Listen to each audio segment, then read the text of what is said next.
What's up, guys? Welcome to Daily Dose of Reddit. This is your host, Zach, and today's subreddit is r/ChoosingBeggars.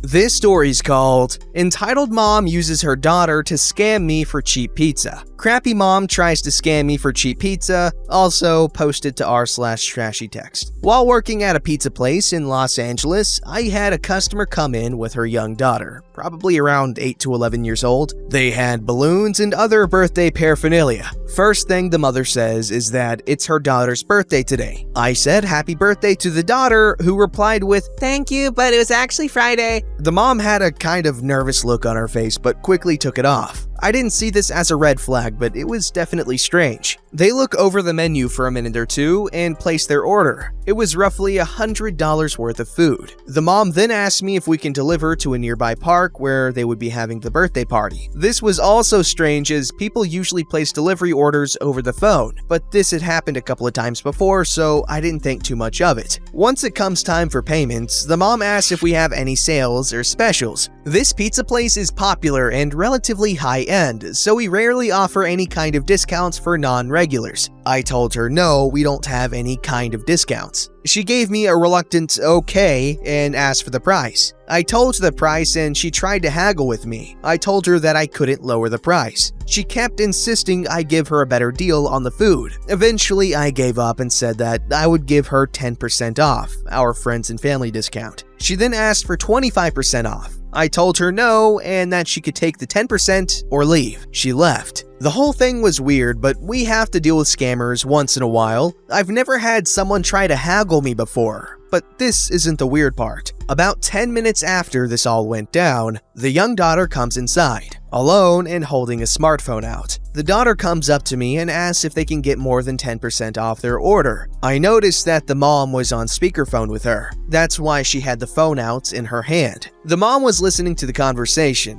She sent her daughter in, hoping that I would feel bad for the kid and give them a discount. I definitely felt bad for the daughter. She must have been so embarrassed and it made me furious. I leaned in closer to the phone so that bench of a mom could hear me, and I said, "I can't give you the discount, and it's kind of awful that your mom is doing this. Unlike your mom, you seem like a really nice, sweet girl. How would you like a free slice of pizza?" I showed her all the slices we had available, hoping she would feel better. And then she says that she doesn't really like pizza. This only further confirmed that the mom is a trashy piece of crap who used her daughter to scam us for cheap pizza.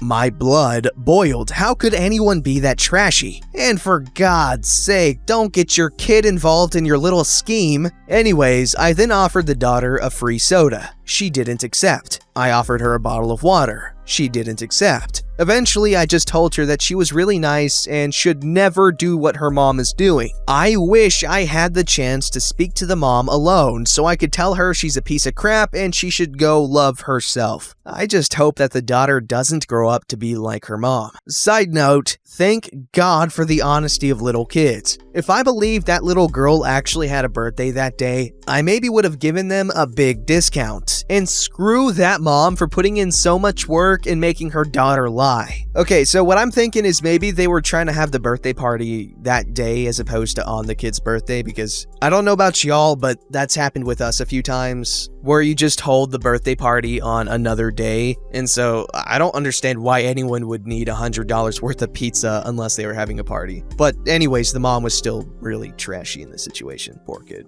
This story's called Choosing Beggar Was Not Happy with the Books I Gave Her, Demanded Preferential Treatment, and Wanted to Speak with the Manager at a volunteer-organized event. Today, I encountered my very first Choosing Beggar in the wild. Background story, it's relevant. I love reading. I subscribe to 5 different book clubs, meaning every month I get at least 5 new books in the mail. And I typically buy another 4 to 5 books per month. That means my shelves are always full, and whenever someone, friend, family, friend of a friend, etc., wants a book, I'm happy to lend. Or if I've read it and don't plan on keeping it to read again, I just give them the book. A few months ago, a lady rang the doorbell. She said she was a teacher at a local public school and she was going door to door to see if people could donate some books to their library. This is the Brazilian countryside and public schools are very underfunded. I said, of course, browsed my shelves, picked a dozen books appropriate for kids, teenagers, and gave it to her. She thanked me and I said she could stop by anytime. If I had something, I'd be happy to donate. She proceeded to stop by every month. I always had something to donate, so she never left empty-handed. Last month, when she came, I was in the middle of an audio conference for work, so I just told her to come in and asked her to wait for a bit. Finished my call and went into the living room where I had a little pile of books waiting for her. She was standing in there browsing the shelves. I put the books in a bag and gave it to her. She thanked me and left. So far, so good. On to the Choosing Beggar episode. Yesterday, a friend called me and said there was this book market happening at a local mall. It was a free event organized by a couple of volunteers, and essentially, if you had any books to donate, you could just drop by and donate. If you wanted any books, you could browse and take what you wanted, and no need to donate a book to take one. I thought it'd be a nice opportunity to free some shelf space up and contribute to the community. So I went and did a full inspection of my bookshelves to separate anything I could donate. At the end of my inspection, I had over 60 books to donate, including a full Harry Potter set I had forgotten about and ended up hidden behind a row of other books. This morning, we went to the market. There were books everywhere and people browsing around, and just one poor volunteer trying to keep the piles of books organized, answer questions, provide recommendations, receive new donations, etc. My friend and I had the morning off, so we offered to help. I was just finishing organizing a section of books and adding the ones I had taken to the market to the collection when a guy approached with his son. His son got super excited about the Harry Potter set. He approached me and asked me how much it was. I told him it was free and he could just take it. He thanked me and turned around to leave. That's when I saw the teacher. That same lady I had been donating books to was standing right behind him. I didn't even have the time to say hello and she exploded in full Choosing Beggar mode. She started yelling at me, asking why I didn't save those books for her students, that she was in my house and she didn't even see that set, that I knew she taught teenagers so I should have been considerate of her students, and blah blah blah blah blah.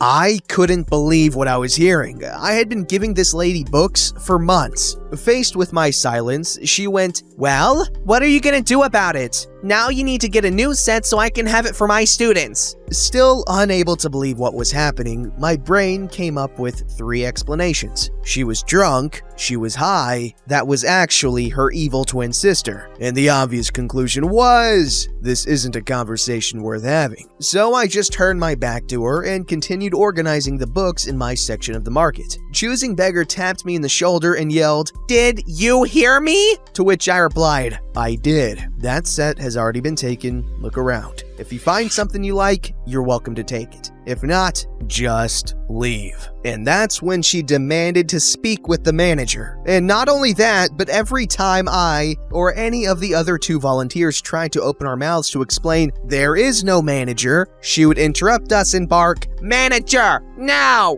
Finally, a mom with 2 little kids got fed up and called mall security. Security guard removed her from the premises. Now, here I am, waiting for her to knock on my door again. I have the Little Book of Gratitude by Robert A. Emmons set aside for her.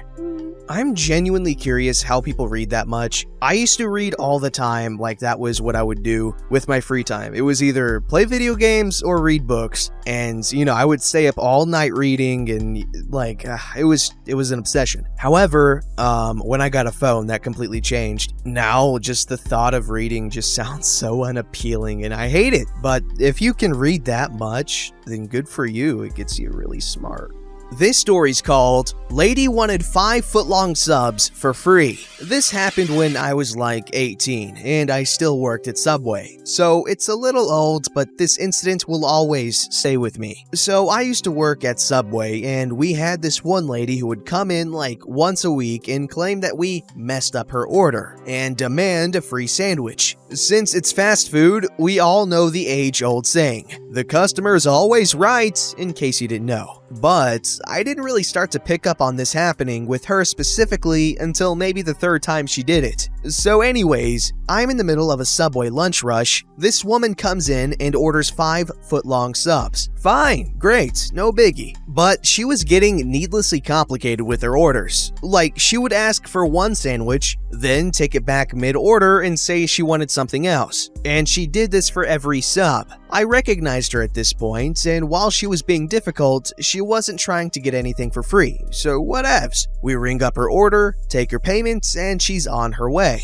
3 days later, whilst I was closing the store with my buddy Pablo, not real name, we get a phone call. Pablo answers. Pablo was on the phone for like 10-15 minutes, and by the time the call ended, I asked him what that was all about. Pablo tells me some lady says that she came in and we got all of her sandwiches wrong, and she wanted free sandwiches to make up for it. Right when he told me that, I already knew who he was talking about, so I asked him what he told her. Well, she wouldn't stop talking, and every time I told her we couldn't do that, she'd just keep on insisting, so I told her I'd just pay for it out of my own pocket. This really pissed me off. Pablo's a bit of a pushover, but our store was also super strict and monitored the cameras hard, and if we didn't give them a good enough reason for giving away free stuff, especially 5 sandwiches, it was automatic termination. I told Pablo to wait in the back when she came because I was gonna deal with it. Anyways, she comes walking in and looks me in the eyes and automatically knew she was screwed. I don't know how to explain it, but you can definitely tell her whole demeanor changed once she realized that I knew what was going on. And it was even more obvious when she asked for my buddy and said that he was gonna take care of the sandwiches because we messed up. Ma'am, I was the one who made you those sandwiches on Sunday, and I know we didn't mess them up because you asked us to remake them so many times that I remember specifically asking you if everything was good a few times before we wrapped them up and sold them to you. Yeah, but Pablo said that he was gonna comp them. This is ridiculous. You guys messed up my order, so you owe me those free sandwiches. Pablo wasn't here on Sunday, and he wasn't gonna comp them. He was going to pay for them out of his own pocket, and I'm not gonna let him do that. We didn't mess up your sandwiches. You come in here every single week claiming that we mess up your orders, and I've taken notice of it. I'd be more than happy to make your sandwiches, but they're not gonna be free. What do you mean they're not gonna be free? I've seen Subways at Valero do a better job than you guys have because you guys always mess up my sandwiches. Screw this place. I'm gonna call HQ and get you all fired. My husband's a lawyer and we're gonna sue you. Okay, ma'am. Whatever you gotta do, but I'm not giving you a free sandwich. She got really mad and stormed off in her very expensive SUV. This is one of the first experiences with these kinds of people that I have ever had, and I couldn't believe how entitled she was. The worst part is, they actually had me on the chopping block the next day, and I got told I was gonna get fired over the incident, so I just quit. Then they rehired me 3 months later, and she came in once afterwards, saw me, then promptly never came back. Good riddance.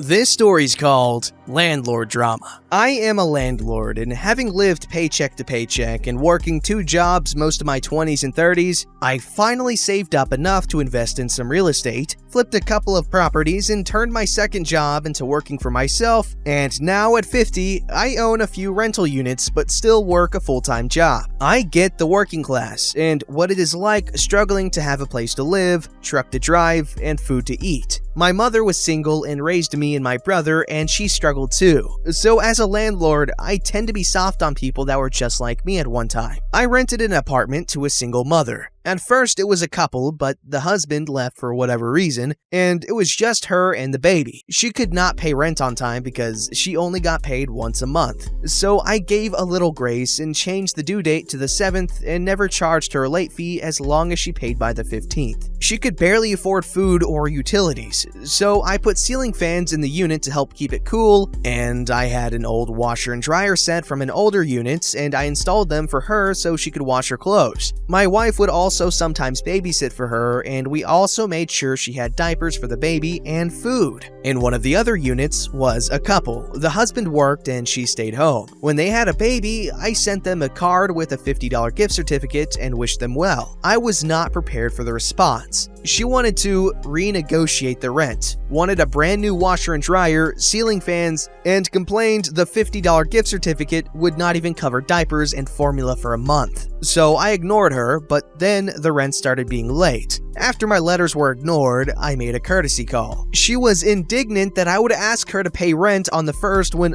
Other tenants could pay it on the 15th with no late fees. she was still demanding a washer and dryer, and Not old used ones either. she said I owed her for utilities since I did not furnish them with ceiling fans. Everything I had done for the single mother in the other unit, she felt I owed her. Again, I ignored her and sent a demand for rent on time or pay the late fees. A few months later, I'm on the property doing my quarterly inspections, changing batteries and smoke detectors, and new AC filters and stuff like that. The single mother won't even look me in the eye. She does not want to let me in the unit and is acting very odd. So I call my wife over and we ask to sit down and talk. It takes some effort, but single mother finally told us she heard from the other neighbor that I had been using inappropriate words towards her and that I was buttering single mother up for other reasons. I was livid, but I calmly explained the reason I was helping her was that I was raised by a single mother and I was just paying it forward. I also told single mother about all the demands that crazy bench made with the rents and appliances. Single mother was shocked. I chose not to renew the lease for the crazy woman. Single mother stayed for a few more years before meeting someone new, and she moved in with him. I still help folks that struggle, but I am very careful not to do too much, or it causes rumors and problems. See, this is why we can't have nice things. Some dude's just trying to help a lady out, and all of a sudden everyone's getting so gosh darn needy. I just hate that. I mean, I can kind of get how one might see that as special treatment, but he's just trying to help someone out that's in a tough position, and he's in a position to help. Anyways, what do you guys think? Don't forget to like, subscribe, and hit that bell to never miss an episode.